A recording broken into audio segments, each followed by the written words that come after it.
उत्तर प्रदेश में बड़े पैमाने पर धर्मांतरण कराने वाले रैकेट का भंडाफोड़, यूपी एटीएस की बड़ी कार्रवाई। यूपी एटीएस ने 2 लोगों को किया गिरफ्तार, दोनों ही दक्षिण दिल्ली के जामिया नगर के रहने वाले हैं। करीब 1000 से अधिक लोगों का कराया गया धर्मांतरण, गोमती नगर थाने में दर्ज कराई गई एफआईआर। मूक बधिर लोगों और महिलाओं का बड़े पैमाने पर करवाया गया धर्मांतरण, नोएडा में संचालित हो रहे मूक बधिर स्कूल के 18 बच्चे। दर्ज एफआईआर में आईडीसी इस्लामिक दावा सेंटर के चेयरमैन का भी नाम, जामिया नगर में आईडीसी इस्लामिक दावा सेंटर। कांग्रेस नेता अभिषेक मनु सिंघवी ने किया ट्वीट, ओम कहने से ना तो योग की शक्ति बढ़ेगी और ना अल्लाह कहने से योग की शक्ति कम होगी। अभिषेक मनु सिंघवी के ट्वीट पर योग गुरु रामदेव का पलटवार, आज तक से बोले सबको सन्मति दे भगवान। आज अमृतसर पहुंचे अरविंद केजरीवाल, पंजाब में आगामी विधानसभा चुनाव के मद्देनजर आम आदमी पार्टी के अभियान को देंगे गति। केजरीवाल के पंजाब दौरे का युवा कांग्रेस ने किया विरोध, अमृतसर पहुंचने से पहले गो बैक के लगे पोस्टर, युवा कांग्रेस ने अरविंद केजरीवाल के दौरे का किया विरोध। प्रियंका गांधी का ट्वीट, खबरों के अनुसार यूपी में इस साल कुल उत्पादित गेहूं के मात्र 14% हिस्से की सरकारी खरीद।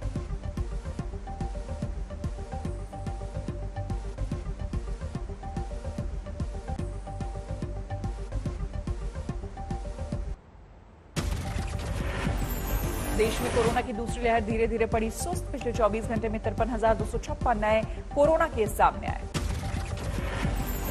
देश में पिछले 24 घंटे में कोरोना से 1,422 लोगों की मौत। देश में कोरोना से अब तक 3,88,135 लोगों की जा चुकी है जान। देश में अभी 7 लाख से ज्यादा कोरोना एक्टिव केस, तीसरी वेव की जताई जा रही आशंका।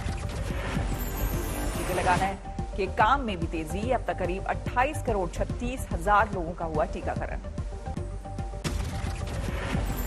अहमदाबाद पहुंचे केंद्रीय गृह मंत्री अमित शाह, पंडित दीनदयाल उपाध्याय कोविड सेंटर का किया मुआयना।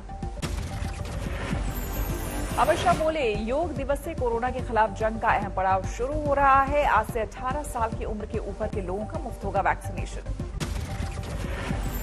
शाह ने कहा, जुलाई अगस्त में टीकाकरण की रफ्तार बढ़ाने का लिया गया फैसला, मुफ्त वैक्सीनेशन से अभियान को मिलेगी गति। केंद्रीय मंत्री रविशंकर प्रसाद ने टीकाकरण अभियान के नए चरण का किया उद्घाटन। दिल्ली के वैक्सीनेशन सेंटर पर दिखी भीड़, आज से 18 से ज्यादा उम्र के लोगों को मुफ्त टीका। महाराष्ट्र में 24 घंटे में 9,361 केस, 190 मरीजों की मौत। मुंबई में थम रही है कोरोना की दूसरी लहर, 24 घंटे में 733 नए केस। उत्तराखंड में 24 घंटे में 136 लोग हुए कोरोना से संक्रमित, 4 मरीजों ने तोड़ा दम। केरल में जारी है कोरोना का कहर, 24 घंटे में 11,647 मामले, 112 की मौत। तमिलनाडु में घटने लगा कोरोना संक्रमितों का आंकड़ा, 24 घंटे में 7,817 नए मामले। दिल्ली के उद्योग नगर में लगी भीषण आग, गोदाम के अंदर कुछ लोगों के फंसे होने की आशंका। दमकल की 31 गाड़ियां मौके पर, गोदाम में ऑनलाइन प्रोडक्ट भेजने का काम, यहां होता था पैकिंग का काम। दिल्ली के जफरकला में मुठभेड़ में 4 बदमाश गिरफ्तार, 3 गोली लगने से हुए घायल, एक कारोबारी की हत्या की रच रहे थे साजिश। तमिलनाडु के सत्तूर में पटाखे की अवैध फैक्ट्री में आग, 2 की मौत। इंडिया में हथियार लहराने का वीडियो, पुलिस कर रही जांच।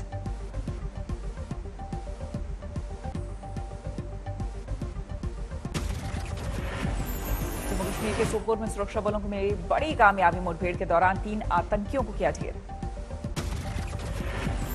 मुठभेड़ में मारा गया लश्कर ए तैयबा का टॉप कमांडर मुदासिर अहमद पंडित, लंबे अरसे से सुरक्षा बलों को थी तलाश।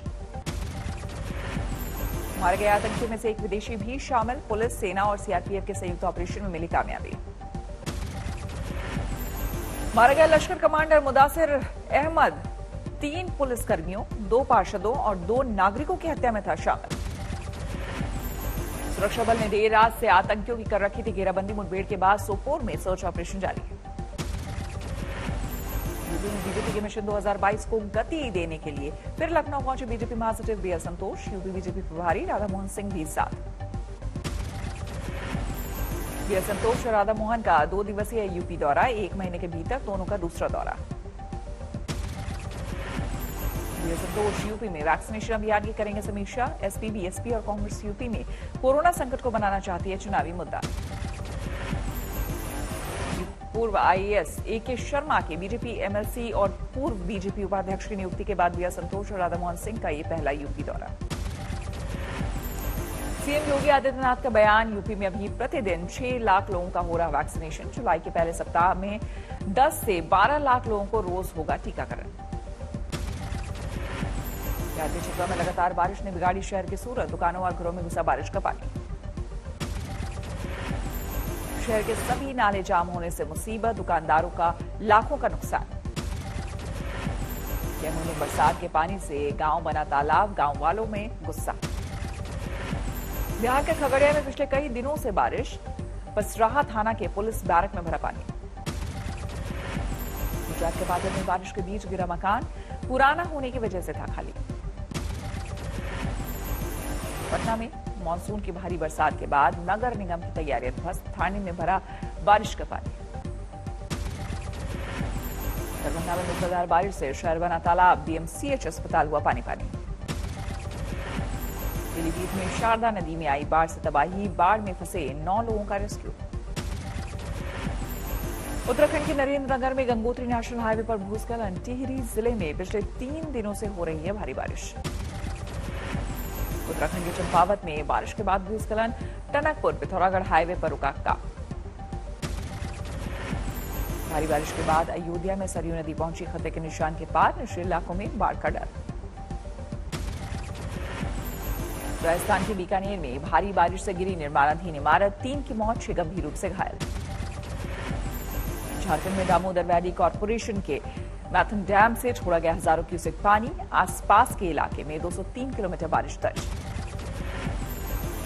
ओडिशा के कालाहांडी में प्रशासनिक लापरवाही की दिखी तस्वीर, मंडी में रखे हजारों क्विंटल अनाज बारिश के पानी से बर्बाद। दिल्ली में भारी बारिश और बाढ़ का कहर लगातार जारी, हजारों लोग प्रभावित।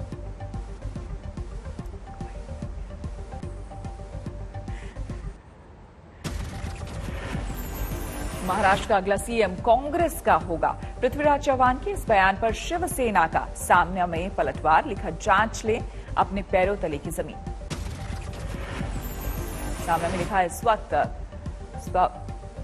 स्वबल का जिक्र करने वालों को जनता चप्पल से पीटेगी। पृथ्वीराज चव्हाण की वजह से ही महाराष्ट्र में गई थी कांग्रेस, एनसीपी की सत्ता और फडणवीस को मिला था मौका।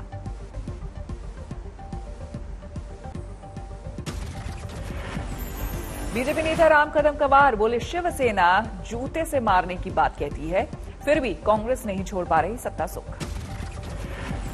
बीजेपी नेता राकेश टिकैत ने किसान आंदोलन को फिर दी हवा, सरकार को धमकाया, कहा नहीं मान रही सरकार, करना होगा इलाज। राकेश टिकैत ने किसानों से किया आह्वान, ट्रैक्टर के साथ रखे पूरी तैयारी, आंदोलन के लिए रहे तैयार। आज दुनिया भर में मनाया जा रहा है विश्व योग दिवस। लद्दाख के पैंगोंग में 14,000 फुट की ऊंचाई पर योग साधना, हिमवीर बर्फीले घाटी में योग करते हुए नजर आए।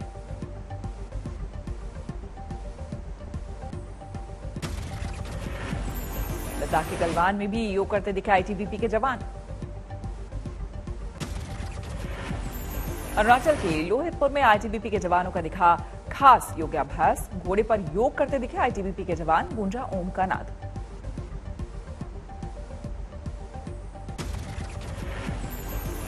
हिमाचल प्रदेश में भी 16,000 फुट की ऊंचाई पर योग साधना रत दिखे आईटीबीपी के जवान, बर्फीली चोटियों के बीच किया योग।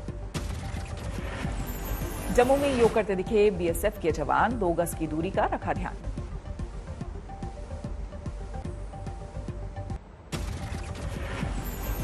समंदर की लहरों पर भी मना योग दिवस, आईएनएस ऐरावत पर नौसैनिकों ने किया योगाभ्यास। मध्य प्रदेश के दमोह में पुलिस वाला पानी के अंदर करता दिखा योग, योग की विभिन्न मुद्राओं की आसन। गंगा नदी के बीच बनाई गई शिव प्रतिमा के पास योग का अनोखा दृश्य, शिव मूर्ति के पास गंगा की धाराओं के बीच योगासन।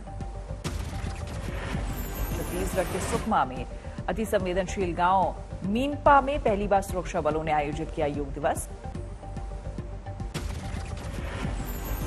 राजस्थान से लगती पाकिस्तान की सीमा पर योग दिवस, बीएसएफ के जवानों ने ऊंटों के साथ किया योग। अंतर्राष्ट्रीय योग दिवस पर पतंजलि योग पीठ में खास आयोजन। बाबा रामदेव ने कराया योगाभ्यास। आचार्य बालकृष्ण भी थे मौजूद। योगग्राम में हजारों की संख्या में बच्चे, महिलाएं और बुजुर्ग सबने उत्साह के साथ किया योग। योग गुरु रामदेव ने कहा, योग से क्या फायदा है, इसे योग पीठ में आकर देखें। हम एक दिन में आधा से 1 किलो वजन एवरेज घटाते हैं और एक्सेप्शन के तौर पर 2 किलो तक वजन घटाते हैं। पतंजलि योग पीठ में एक बच्चे ने मलखंभ पर दिखाया योग साधना का दमखम, किए कठिन आसन।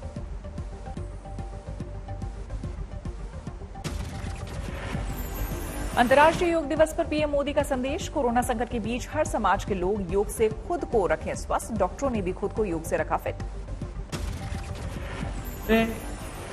लोगों में ये भरोसा बढ़ाया कि हम इस बीमारी से लड़ सकते हैं। अंतर्राष्ट्रीय योग दिवस का ये 7वां साल। इस साल की थीम है योग फॉर वेलनेस, यानी कि स्वास्थ्य के लिए योग। पीएम मोदी ने कहा, योग हमें अवसाद से उमंग की ओर ले जाता है। एम योगा ऐप का किया जिक्र। पीएम मोदी ने कहा, कोरोना महामारी के समय सेहत पहली प्राथमिकता। योग से कोरोना से लड़ने में मिलती है मदद। बीजेपी अध्यक्ष जेपी नड्डा ने अपने घर में किया योग। लोगों से भी सुरक्षित रहकर योग करने की अपील की।